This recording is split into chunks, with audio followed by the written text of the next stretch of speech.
Hi guys, it's Dave here from vetfitnessandhealth.com, and today I've got for you 10 ways to get rid of armpit fat without or with diet and exercise. If you do like this video, please like and subscribe it. I'm doing lots of videos like this to enable you to get in better shape in a much easier way.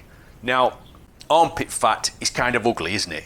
It's very stubborn, it's very difficult to get rid of. It's like belly fat or the fat that hangs around your bum. It seems to be the last place that we're able to get rid of fat, and it can actually make us quite self-conscious, a little bit embarrassed about that area, especially around here. We see it every day. We get in the shower, get out the shower, we look in the mirror, and there it is, staring us right in the face. And every day it just puts that little downer on us, which we could do without. And actually some people go to the extremes of avoiding buying certain items of clothing through fear of it exposing that area of their body in public, maybe at the beach or at the swimming baths or something like that. Now, we shouldn't have to feel this way. Not in 2022. There are many, many ways we can get rid of the fat that lie in these particular areas. Okay, and it's not as simple as calories in and calories out, which some of the experts claim that's the only way to get rid of fat.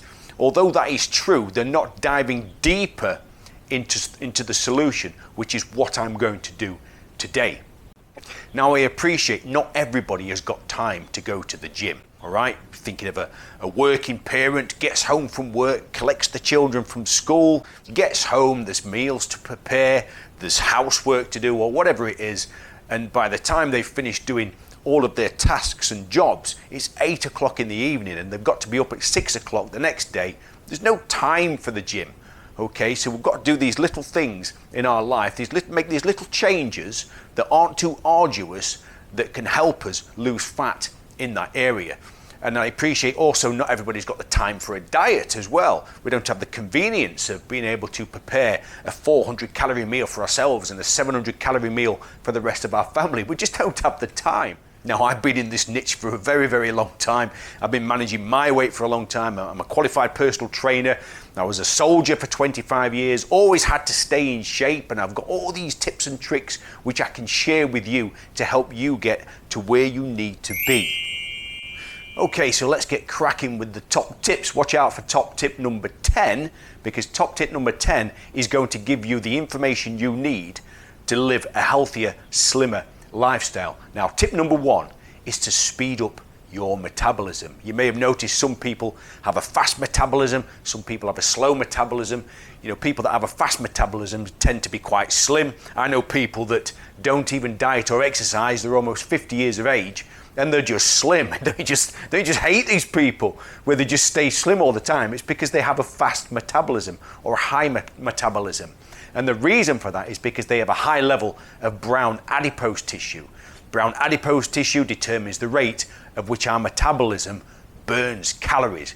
Okay, so you may have a low level of brown adipose tissue and find it incredibly difficult to shift those last parts of fat around your body. Now, we can speed up our metabolism by kick-starting it in the morning, go for a walk in the morning, go for a 20-minute walk, get back and have some breakfast as well, because what you want to do is get your body functioning. I certainly don't believe in skipping meals. People skip meals on some part of a diet. That just encourages you to snack. You have low energy levels, and it can be really, really difficult just to function, to concentrate, and to think about the things that you need to do in your day. So make sure that you try and speed up your metabolism by just going for a simple walk in the morning, have some breakfast. And another tip as well is to stay hydrated. Okay, if you stay hydrated, you're going to be flushing out all the waste in your body. Okay, you're going to get your digestive system working properly as well. And also, by staying hydrated, you're not going to make your body look as fat. People that tend to not stay hydrated their arms and their legs tend to look that little bit bigger. Another thing you can do as well is to exfoliate, and basically takes care of the skin in that area, give it a much better appearance. And what it will do as you exfoliate, You'll enable the production of new skin cells as well to give it that extra beautiful appearance. My mum was overweight. She took care of her skin all of her life. When she was 70 years of age, her skin was gorgeous. It had a lovely sheen to it. It looked very attractive, and looking after her skin was a big part of her life. So although you don't lose weight in that area just by exfoliating, you improve the appearance of it. It looks very beautiful. So speed up your metabolism, drink plenty of water, about 5 pints of water a day, and look after your skin. Okay guys, tip number 4, if you can spare the time, run, walk or swim. That is going to burn calories really fast. Swimming is a fantastic calorie burner, and that will start to remove the fat from around that area.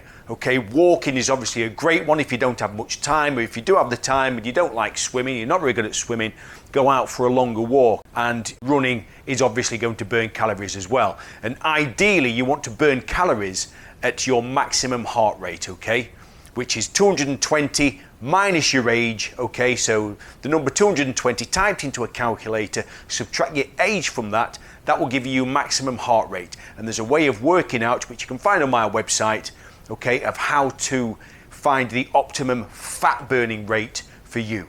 Tip number 5, resistance training. Resistance training is fantastic for losing weight, especially if you're doing functional strength training. Functional strength training that incorporates more than one muscle group at any one time. A typical functional strength training exercise would be something like a squat with some weight. Okay, you're using your legs, you're using your back, you're using your core. Okay, your body's just burning calories at a really, really fast rate. And in fact, it's proven, scientifically proven, that functional strength training is helping people live longer. It's very, very good for you. Probably the best type of exercise that you can do. You can also do arm specific exercises. Now, there's a bit of a myth around doing arm specific exercises, which I'm going to talk about now. Now, you'll find on the internet there's a lot of people saying if you want to get rid of fat in a particular area, you exercise that particular area. And in fact, that is rubbish. Okay, all it does is just burns calories in your body, which is a great thing. I get it, but it doesn't target that exercise. If you wanted to get rid of belly fat, you know, it isn't just as simple as doing sit-ups. It's not going to target getting rid of fat in that area. It just burns calories. But the reason why I put this tip in is because when you do finally expose that area, when you do simmer that fat down, right down to the muscle, your muscles are going to be toned and they're going to look fantastic. Now, some of the exercises you could do shoulder press, you could do bench press, press-ups. If you don't have any equipment or you're not going to the gym, you could do something like press-ups. If you find it difficult to do press-ups, you can do press-ups against a wall, and gradually, as you get stronger, work down to doing full-on press-ups on the floor, okay? Now, number 7, just be careful, just be more conscious about the calories that you're taking in. If you've got quite a sedentary lifestyle, if say for example on Tuesday you don't do much at all, you sit behind a desk on a Monday, just avoid eating a lot of carbohydrates, eat a lot of lean protein, and try and avoid snacking. I know this is probably the most difficult tip to take on, but it's important that you do start to watch your calories. I'm not saying you should be calorie counting.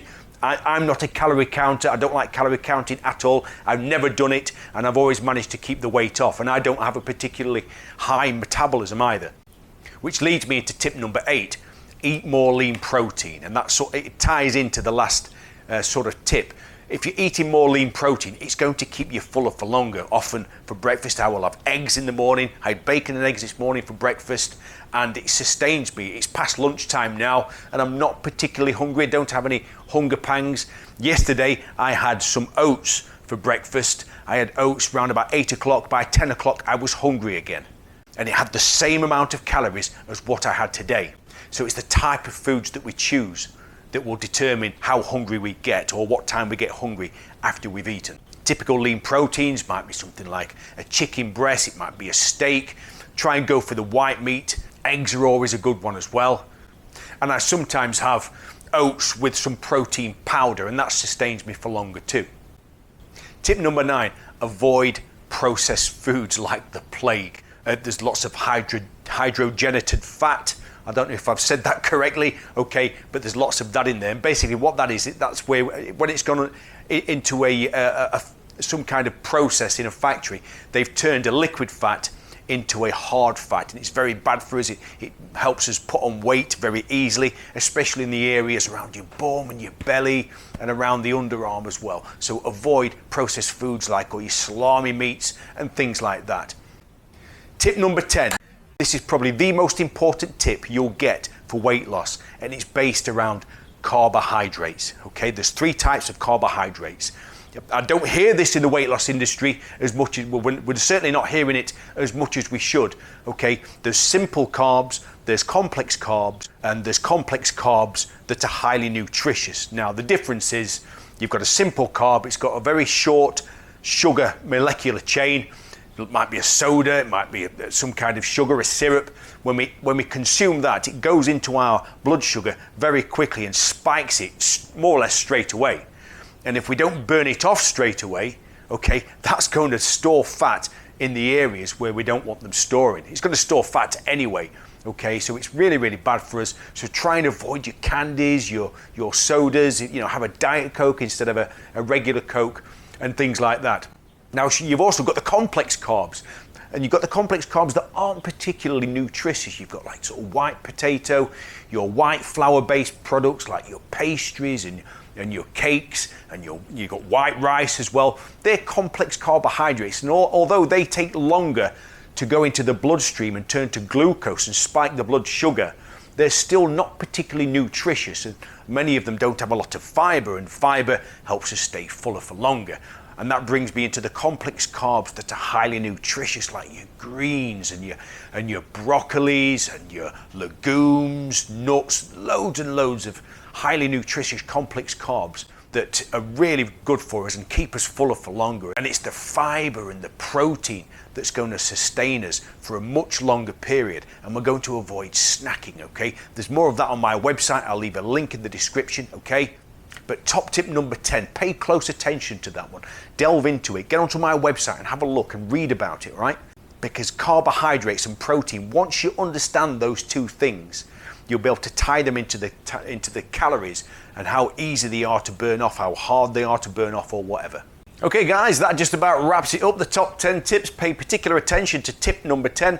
I'll leave 2 links in the description. One is basically this content, but in more detail, and there's a link to speeding up your metabolism. Please like and subscribe, and I'll see you in the next video. Thank you for watching.